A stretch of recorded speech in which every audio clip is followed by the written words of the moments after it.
ಉಡುಪಿ ವಿಧಾನಸಭಾ ಕ್ಷೇತ್ರದಲ್ಲಿ ಈ ಬಾರಿ ಶಾಸಕ ರಘುಪತಿ ಭಟ್ ನೇತೃತ್ವದಲ್ಲಿ ಪಾಳು ಬಿದ್ದ ಕೃಷಿ ಭೂಮಿಗೆ ಕಾಯಕಲ್ಪ ನೀಡುವ ಕೆಲಸ ನಡೀತಾ ಇದೆ.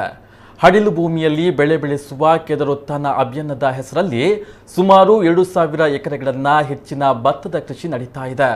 ಲಾಕ್ಡೌನ್ ಕಾಲಘಟ್ಟದಲ್ಲಿ ಶಾಸಕರು ಪಾಳು ಬಿದ್ದ ಗದ್ದೆಗಳನ್ನು ಮರುಜೀವಗೊಳಿಸುವುದರಲ್ಲಿ ನಿರತರಾಗಿದ್ದು ವ್ಯಾಪಕ ಪ್ರಶಂಸೆ ವ್ಯಕ್ತವಾಗಿದ್ದರೂ ವಿರೋಧ ಪಕ್ಷಗಳು ಪರೋಕ್ಷ ಟೀಕೆಗೂ ಗುರಿಯಾಗಿತ್ತು.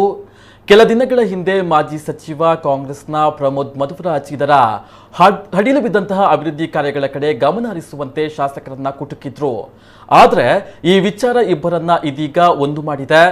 ಮಾಜಿ ಸಚಿವರ ಮನೆ ಇರುವ ಉಪ್ಪೂರು ಗ್ರಾಮದಲ್ಲಿ ಶಾಸಕ ರಘುಪತಿ ಭಟ್ ಮತ್ತು ಮಾಜಿ ಸಚಿವ ಪ್ರಮೋದ್ ಮಧ್ವರಾಜ್ ಜಂಟಿಯಾಗಿ ಭತ್ತದ ಗದ್ದೆ ನಾಟಿ ಮಾಡಿದ್ದಾರೆ.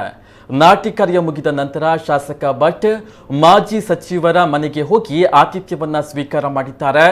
ಪ್ರಮೋದ್ ಮಧ್ವರಾಜ್ ಅರಮನೆಯ ಗೋಶಾಲೆಯಲ್ಲಿ ಹಳೆಯ ಗೆಳೆಯರು ಕೆಲ ಕಾಲ ಕಳೆದಿದ್ದಾರೆ. ರಾಜಕೀಯ ಕ್ಷೇತ್ರದಲ್ಲಿ ಇವರಿಬ್ಬರು ಪ್ರತಿಸ್ಪರ್ಧಿಗಳಾದರೂ ಬಾಲ್ಯದಲ್ಲಿ ಕ್ಲಾಸ್ಮೇಟ್ಸ್, ರಾಜಕೀಯದಲ್ಲಿ ಸದಾಕಾಲ ಟೀಕಿಸುತ್ತಲೇ ಇರುವಂತಹ ಇಬ್ಬರ ಗೆಳೆತನ ಸಾಮಾಜಿಕ ಜಾಲತಾಣಗಳಲ್ಲಿ ವ್ಯಾಪಕ ಚರ್ಚೆಗೆ ಕಾರಣವಾಗಿದೆ. ಕಳೆದ ವಿಧಾನಸಭಾ ಚುನಾವಣೆಯ ವೇಳೆ ಪ್ರಮೋದ್ ಮಧ್ವರಾಜ್ ಬಿಜೆಪಿಗೆ ಬರುತ್ತಾರೆ ಎಂದು ಸುದ್ದಿಯಾಗಿತ್ತು.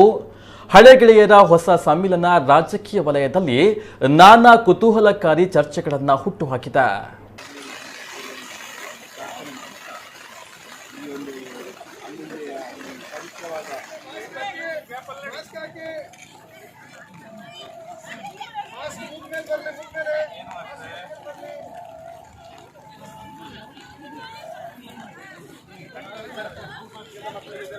ಅವಕಾಶ